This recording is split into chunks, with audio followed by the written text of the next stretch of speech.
Hello, everybody. Do you have an idea for a true crime podcast? I publish true crime podcasts at my YouTube channel, Leader One Studios. I currently have 23,000 subscribers who are always looking for new true crime podcasts to listen to. This is an opportunity to build an audience quickly. If you're interested in joining the Leader One Podcast Network, send an email to morgansvariety@gmail.com and we can discuss the details.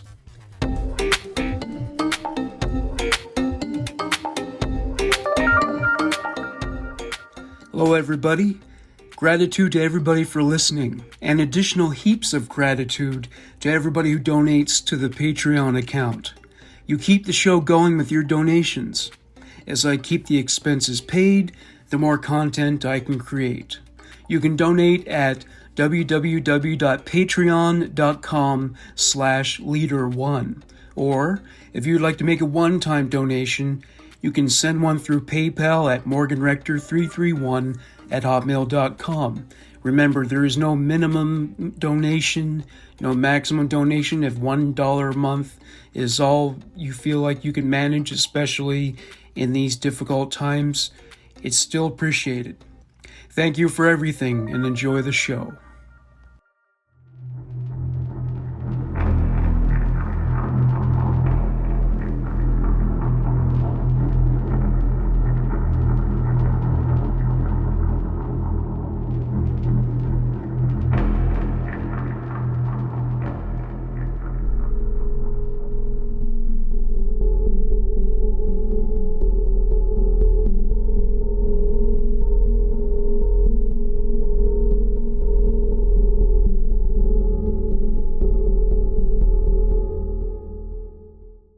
Welcome to Human Monsters. This is The Long Shadow. This is the first installment of a recurring segment. The title explained. Just like the shadow we cast, which only presents a generalized outline of our profile, i.e., one that is limited in detail, these cases contain a limited amount of data, thereby preventing the kind of deep dive I do on regular episodes. I call these cases long shadows because though they are limited in terms of their available data, they have been so impactful that people discuss them years after they initially come to light. Please note, I will continue to release long-form deep dive episodes. Case number 1. Baby Brianna, an angel born into a hell on earth. February 14th, 2002. Brianna Lopez was born to parents Stephanie Lopez and Andy Walters. Once mother and baby were dispatched from hospital, they moved into a trailer which they shared with Stephanie's uncle, Stephen Lopez. It was a cramped living space. Aside from Stephanie, Andy, Stephen, and Brianna were 2 other children and 3 additional adults. Like all babies, Brianna cried, and unfortunately the adults by which she was surrounded piled on escalating factors. From the get-go, she was subjected to physical abuse. She was slapped and pinched whenever she cried. The violence mounted. Before long, baby Brianna was kicked, punched, and thrown about like a rag doll. Naturally, her reaction was to cry even more due to these tortures. She received no sympathy. Stephanie ignored her. Andy and Stephen laughed at her suffering. Stephanie would reach a breaking point with the constant crying, and she began to bite Brianna like an animal mother eating her young. The abuse had not reached the apex of its brutality. At just a few weeks old, Brianna was raped vaginally and anally by Andy and Stephen. July 18th, 2002. Stephanie, Andy, and Stephen got drunk. As Stephanie tells it, she went to bed after drinking a few beers. Hours later, Andy and Stephen decided to use Brianna as a plaything. They played a game with her where each tossed her up in the air high enough so that she would hit the ceiling and then crash land on the floor. Brianna cried and screamed as they played this game. Andy and Stephen were as amused by her anguish as they were by the game itself. In the morning, Stephanie woke and found that Brianna was crying. This was not unusual. She discovered freshly inflicted cuts and bruises on Brianna and chose to turn a blind eye. Later in the morning, Andy changed Brianna's diaper. As he did so, he wrapped a wipe around his finger and molested her. Brianna's overall condition was not only critical, coming close to the brink of death, but not only did nobody submit her to treatment by medical authorities, but she was not the recipient of anybody's compassion. Stephanie finally called 911. She told the operator that Brianna fell from a high chair. Brianna was declared dead at 11:10 a.m. She was 5 months old. Medical professionals reported the findings from their examination of Brianna's body. Bruises all over her body, broken ribs, broken legs, broken arms, bleeding on the brain, vaginal laceration, anal laceration. Not a day went by when Brianna wasn't subjected to some form of torture. She was never loved, protected, or provided even an adequate level of care. One Sergeant Ed Miranda described the sexual abuse she endured as, quote, grotesque and gross. Andy Walters was charged with child abuse resulting in death and criminal sexual penetration of a minor. Stephanie was charged with child abuse resulting in death. The 3 other adults were not charged. The 2 other children living in the home were taken into protective custody. 2 more relatives of Brianna's were prosecuted. Her grandmother, Patricia Walters, and her uncle, Robert Walters Jr., were charged with failure to report child abuse or child neglect. September 2003, the trial began. It was the prosecution's contention that all 5 adults who resided in the home were privy to the abuse and enabled its occurrence. The 2 occupants who did not directly abuse Brianna claimed they were unaware of what was inflicted on her. Among those who testified were the ambulance dispatcher and an emergency room nurse. The nurse tried desperately to save Brianna's life. A recording from the 911 call was played for the court. Stephanie told the operator that Brianna was not breathing and that she fell off the bed. The operator instructed Stephanie on how to perform CPR and check for a pulse. Stephanie responded by saying, "I can't feel anything." Nurse Yvonne Mouchette explained to the jury that when Brianna was brought into the hospital, she presented with numerous bite marks and bruises on her face, head, and across the rest of her body. She attempted to resuscitate her, even though it was already clear that it was too late. Mouchette said that Stephanie was brought into the hospital before she was taken to the police station. She was permitted to have a look at Brianna's body. According to the nurse, when Stephanie held Brianna in her arms, she said repeatedly, "I'm so sorry. I'm so sorry. I'm so sorry." Stephanie followed up by asking if she could cover Brianna's bruises. She covered everything but Brianna's eyes. Such was the nature of the extensive injuries visited upon her. Detective Miranda described to the jury the interview he conducted with Brianna's uncle, Stephen. He said Stephen admitted he raped Brianna. He also copped to throwing her up in the air and letting her drop to the floor. Miranda said to him, "Did you have sex with baby Brianna?" Stephen simply said, "Yes." When Miranda asked about how Andy and Stephen approached throwing Brianna up into the air, Stephen said, "We were just playing with her." Homer Campbell, a forensic dentist, testified. He identified 15 bite marks across Brianna's body. He determined that they were made by at least 2 adults. He couldn't identify the individual assailants as the bites were not sufficiently distinct.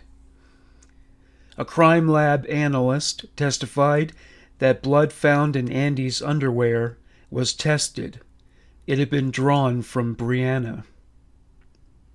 Further clarification was given by supervising medical investigator Rebecca Irvine, who testified that Brianna suffered injuries to her skull, arm, leg, ribs, face, head, and genitalia. All 5 adult members of the family were found guilty. Andy and Stephen for criminal sexual penetration, child abuse resulting in death, and other related charges. Stephanie for negligent child abuse resulting in death and a similar abuse charge. She was found not guilty of intentional child abuse. Patricia and Robert were found guilty for their failure to report the abuse. Andy's attorney, Gary Mitchell, described the mass prosecution as an injustice. Andy Walters was sentenced to 63 years in prison. Stephen Lopez was sentenced to 57 years in prison. Stephanie Lopez was sentenced to 26 years in prison. She was released in 2016 for good behavior. Expenses related to Brianna's funeral and burial were footed by citizens of the municipality in which she lived. Her body was claimed by them since nobody else stepped forward. Brianna's grave became a memorial site where visitors left flowers and toys. This was apparently offensive to Brianna's family, as they placed a cage around her grave to prevent any future demonstrations of love for Brianna by the public. Case number 2. Kellyanne Bates. One girl's quest for love leads to unfathomable torment. The victim, Kellyanne Bates, was born on May 18, 1978, in Hattersley, Greater Manchester, England. The villain, James Patterson Smith, born 1947 or 1948. James Smith was unemployed and divorced. He was living in the Gorton district of Manchester. He has been described as a straight-edge, well-groomed teetotaler. His marriage ended in 1980 because he had been physically abusive towards his wife. This pattern continued in his next relationship, that being with 20-year-old Tina Watson. From 1980 to 1982, he made a punching bag out of her, even going as far as beating her while she was pregnant with their child. As she described it, at first it was now and again, just a little tap, but in the end it was every day. He would smack me in the face or hit me over the head with an ashtray. He would kick me in the legs or between the legs. Another incident had James attempting to drown Tina while she was taking a bath. James and Tina broke up in 1982. Smith's next victim was 15-year-old Wendy Mottershead. He abused her as well. Consistent with his vintage, he once held her head under water in the kitchen sink as a measure to drown her. She survived the attack. 1993, the year James Smith met Kelly Bates. She was 14 years old. He met her through friends for whom she was babysitting. Kelly moved in with James 2 years after finishing school. She concealed the age disparity from her parents, Tommy and Margaret. Margaret wasn't exactly taken with Smith, as she noted, "As soon as I saw Smith, the hairs on the back of my neck went up. I tried everything I could to get Kellyanne away from him." Kelly left Smith briefly after several heated arguments. They later reconciled. Her parents discovered bruises on her. Kelly claimed they resulted from accidents. Kelly's disposition changed. She became introverted and withdrawn, even going so far as quitting her part-time job. In March 1996, her parents received greeting cards for their anniversaries and birthdays, but only James had written the salutations. Once, Kelly's brother went to the Smith home to visit Kelly. He was told by James that she was not home. One day when a neighbor, concerned about Kelly, asked about her, James simply showed them an upstairs window at which she made a brief appearance. April 16th, 1996. James Smith reported to first responders that he accidentally killed his girlfriend during an argument in the bathtub. He claimed she inhaled water and died after he attempted to resuscitate her. He also alleged that she regularly pretended to be unconscious. When police arrived at Smith's residence, they found Kelly's naked body in a bedroom. Drops of her blood were speckled throughout the house. The autopsy reported over 150 separate injuries were visited upon Kelly. During the previous month, she had been kept tied up by Smith. Sometimes he would tie her by her hair to a radiator or to furniture. Other times he would tie her by her neck with a ligature. The pathologist William Lawler commented on his post-mortem findings. In my career, I have examined almost 600 victims of homicide, but I have never come across injuries so extensive. Among the injuries: scalding to her buttocks, scalding to her left leg, burns on her thigh made with a hot iron, a broken arm, multiple stab wounds made by scissors, forks, and knives, stab wounds inside her mouth, crushing injuries to her hands, mutilation of her nose, ears, eyebrows, mouth, lips, and genitalia, wounds made with a spade, wounds made with pruning shears. Both eyes were gouged out. Stab wounds were made to the empty eye sockets. Partial scalping. The pathologist found that her eyes had been removed, quote, not less than 5 days and not more than 3 weeks before her death. Kelly was starved. She lost about 44 pounds. She received no water or beverage of any kind for several days before she died. Prosecutor Peter Openshaw said, "It was as if he deliberately disfigured her, causing her the utmost pain, distress, and degradation. The injuries were not the result of one sudden eruption of violence.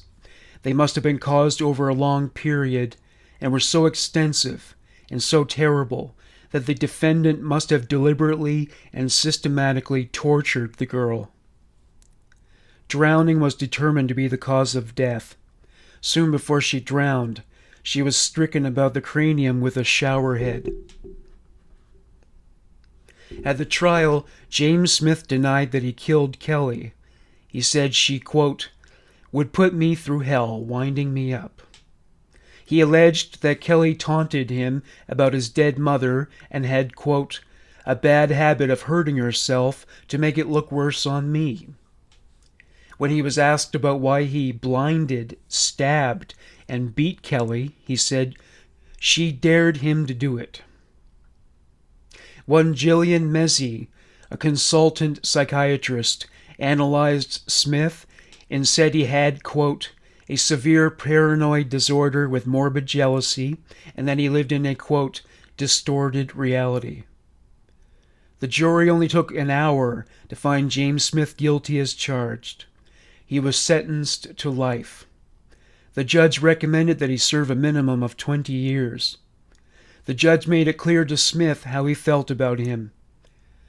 This has been a terrible case, a catalogue of depravity by one human being upon another. You are a highly dangerous person. You are an abuser of women, and I intend, so far as it is in my power, that you will abuse no more. So disturbing was the photographic evidence of Kelly Bates's injuries that the jury was provided with therapy to cope with the trauma. Case number 3. Jennifer Daugherty. All she wanted was friendship. She got gypped. The victim, Jennifer Lee Daugherty, was born on November 8, 1979, in Mount Pleasant, Pennsylvania. Jennifer was mentally disabled. At the age of 30, she was as mature as a typical 14-year-old. Her parents leaned on her to move out of their home and live independently. This was something for which Jennifer was unprepared due to the effects of her disability. They would later regret pressuring her to do so. Despite this pressure, Jennifer was excited about moving into her first apartment. As she wrote on her MySpace profile, "This is my time to make a new start for myself and making new friends and not being afraid of anything." This was the last message she posted. In the town of Greensburg, Jennifer became friends with 17-year-old Angela Marinucci. Despite the age disparity, the two became close and would talk on the phone for hours. They likely bonded over the fact that both of them had disabilities. Angela acquired a brain injury at the age of 15. The effects of the impact on her cognitive function were no doubt familiar to Jennifer. In a world that was not prepared to be patient with people who suffer from cognitive deficits, they drew comfort from each other. Having become best friends, Angela invited Jennifer to a sleepover. Jennifer was happy to be invited. The perpetrators, Amber Meidinger and Melvin Knight, were transients who met at a homeless shelter in the state of Washington in January 2010. They traveled throughout the country, settling in Greensburg. There they met Jennifer Daugherty. Melvin Knight had learning disabilities and behavioral problems after falling out of a moving vehicle and hitting his head at the age of 5. Angela Lynn Marinucci was listed as an assailant. Amber Meidinger was known to Jennifer Daugherty because of her affiliation with an organization called West Place, which provides services to people with special needs. Ricky Van Edward Smearns was born to a sex worker mother and gang member father. He experienced abuse and neglect as a child and developed mental health issues. He was diagnosed as having 7 different personalities and a total of 15 psychiatric issues. In 1997, he broke into a neighbor's home and stole knives, guitars, coins, bullets, and a cash hoard. Later that year, he raped a woman in her basement. Smearns met Melvin Knight in jail. Peggy Miller and Robert Masters were accessories. February 10th, the night of the sleepover. Aside from Jennifer and Angela, there were 5 attendees: Peggy Miller, Amber Meininger, Ricky Smearns, Melvin Knight, and Robert Masters. Along with Angela Marinucci, they would become known as the Greensburg Six. Jennifer had met most of them before and regarded them as friends, though she was much older and could not be considered a peer. A motive has never been stated, but soon after Jennifer arrived, the other attendees began to bully her. A common explanation is that Jennifer joked about having sex with Ricky Smearns, then Angela Marinucci's boyfriend, triggering Angela's wrath. Another theory has it that it was a hate crime motivated by an inability to tolerate Jennifer as a mentally disabled person. Either way, the attack on Jennifer began with verbal abuse, and it would escalate into devastating levels of brutality that stretched out over a period of 30 hours. Among the tortures to which Jennifer was subjected: being forcibly stripped, raped by Melvin Knight, beaten with several household objects such as a metal towel rack and soda bottles, beaten with crutches. Her head was shaved. Her face was coated in nail polish. Cooking spices were poured into her eyes, causing them to sting. She was bound with Christmas lights and forced to stand, posing as a Christmas tree. Having items stolen from her purse. Having liquids poured into her purse. Throughout this ordeal, Jennifer asked them why they were doing it. She begged them to stop. Neighbors testified that they heard screaming coming from the apartment. Amber Meininger testified about the agenda behind Jennifer's tormentors' actions. The plan was, we were trying to embarrass her, humiliate her, make her feel belittled. Occasionally, there would be a moment of rest where Jennifer's so-called friends would regroup and decide on what to inflict on Jennifer next. During these meetings, Jennifer was left tied up and gagged in a closet. At one point, Jennifer tried her utmost to fight back. She kicked Amber in the stomach as hard as she could. Amber told her she was pregnant. Melvin told Jennifer that anybody who kicks a pregnant woman in the stomach deserves to die. Jennifer's punishments for kicking Amber in the stomach: drinking urine, eating feces, eating detergent. She was forced into a shower because she smelled bad after being urinated and defecated on. About this time, Jennifer's sister Joy tried calling her phone. When the call went to voicemail, the message went, "You've reached the phone of Melvin and Amber." During the final group meeting, all conspirators agreed to murder Jennifer. Their reasoning was that if they didn't, she would likely report what they had done to her. They forced Jennifer to write a fake suicide note. Melvin Knight and Ricky Smearns brought Jennifer to the bathroom. Melvin stabbed her over 20 times with a steak knife. When they went in to check on her later, she was still alive. The two men slashed her wrists and finished her off with strangulation. Sure that she was dead, Ricky and Melvin put Jennifer's remains in a garbage bag and placed it in a trash can. They brought the can to Greensburg Salem Middle School and concealed it underneath a truck. The owner of the truck discovered Jennifer's body the following morning and called 911. Denise Murphy, Jennifer's mother, was brought in to identify the body. To quote Denise, "I was in total shock and still in total denial. I just couldn't imagine how that could happen to her." All of the perpetrators were brought to justice almost immediately. Prosecutors stated their intention to seek the death penalty against Amber Meininger, Ricky Smearns, and Melvin Knight. Amber was later permitted to plead guilty to lesser charges under the proviso that she testify against the other assailants. It turned out Amber really was pregnant with Melvin's baby. The baby was delivered in prison and adopted by a foster family. Peggy Miller and Robert Masters were not accused of being involved in the torture and murder of Jennifer Daugherty, since neither of them touched or harmed her in any way. Still, under Pennsylvania law, they could still be charged with murder. Peggy stated that she regretted her role in the killing. To quote Peggy, "I am sorry and I am guilty. She was my friend and I should not have voted for her to die."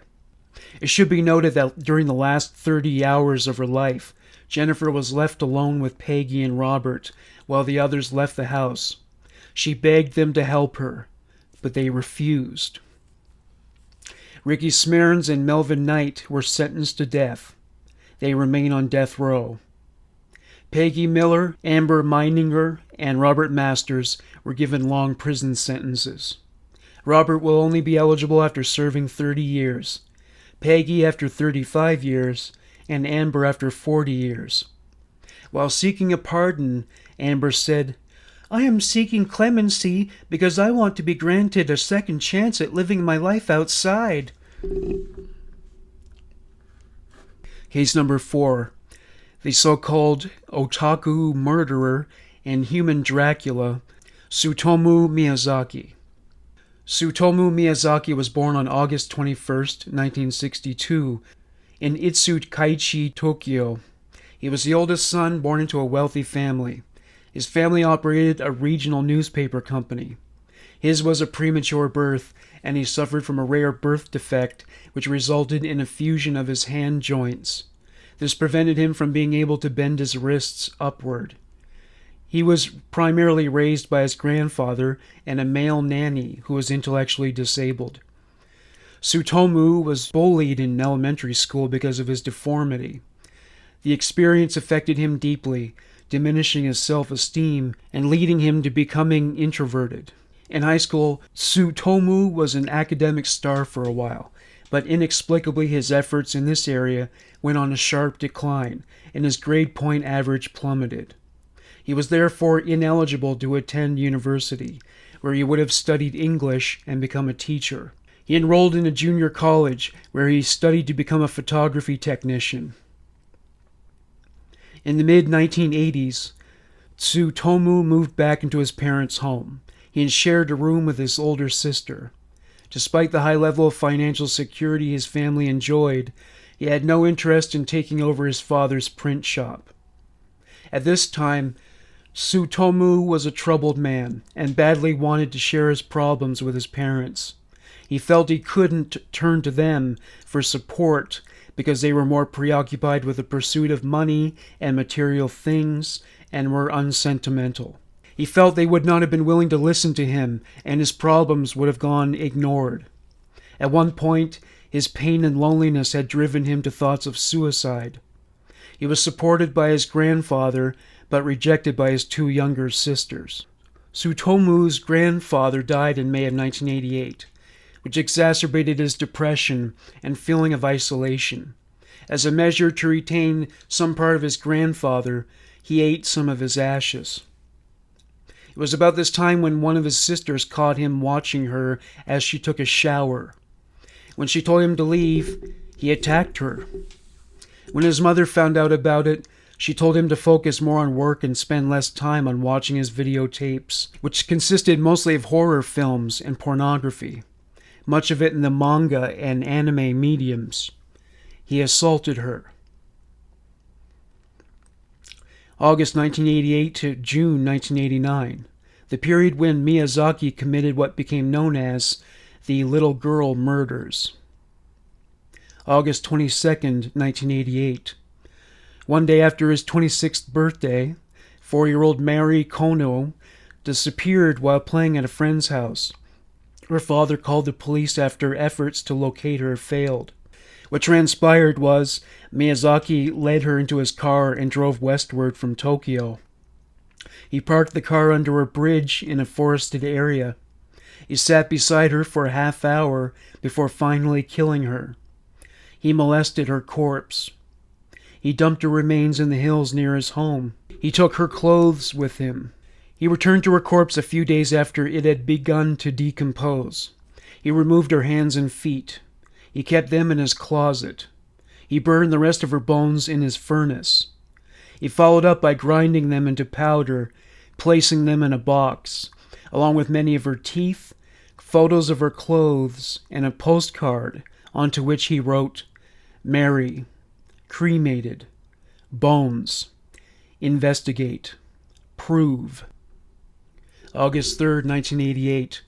Miyazaki kidnapped 7-year-old Masami Yoshizawa. He saw her as he drove along a country road. He offered her a drive and she accepted. He took her to the same location where he killed Mary Kono. Miyazaki killed Masami. He molested and defiled her corpse. He took her clothes with him when he left. December 12th, 1988. Miyazaki kidnapped 4-year-old Erika Namba while she was returning home from a friend's house. Miyazaki forced her into his car and took them to a parking lot in Naguri. He forced her to disrobe in the back seat. He took photos of her in the nude. He killed her, tied her hands and feet behind her back, and covered her with a bed sheet. He put her body in the trunk of the car. He threw her clothes away in a wooded area and left her body in a parking lot nearby. It was discovered 3 days later. December 20th. Erika's family received a postcard bearing a message spelled out with letters cut out of magazines. Erika, cold, cough, throat, rest, death. June 6th, 1989. Miyazaki persuaded 5-year-old Ayeko Nomoto to let him take photos of her. Having finished with that, he led her into his car, where he murdered her. He concealed her corpse with a bedsheet and deposited her remains in the trunk. Miyazaki brought Ayeko's corpse to his apartment, where he spent the subsequent 2 days molesting and having sex with it. He documented her dead naked body with still photos and video, contorting her body into various sexual positions. When Ayeko's body began to decompose, Miyazaki dismembered it and left the torso in a cemetery. He tossed her head in a spot amid some hills nearby. He kept her hands, drinking blood from them. Having drained them of blood, he ate what was left. He was concerned that the police would find Ayeko's body parts, so he returned to the cemetery and the hills 2 weeks later and brought the remains back to his apartment. He hid them in his closet.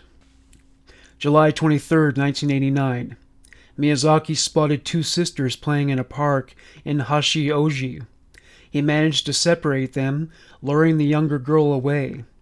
He convinced her to remove her clothes, whereupon he took photographs of her. It was then that the girl's father found them and attacked Miyazaki, who was unable to restrain him.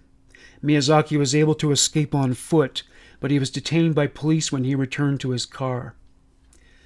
Miyazaki's home was searched.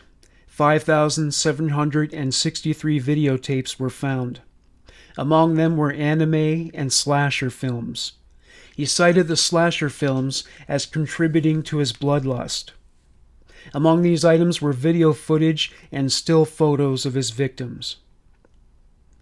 March 30th, 1990.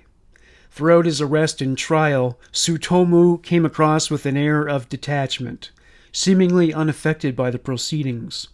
He often said strange things, making little sense. He blamed his actions on an alter ego he called Rat Man. He claimed Rat Man forced him to kill. He even drew a picture of Rat Man as a cartoon. His father refused to pay for his legal costs. He committed suicide in 1994. Though Tsutomu was found by psychoanalysts to be mentally ill, he was still determined to know the difference between right and wrong. He was also considered capable of assuming responsibility for his actions.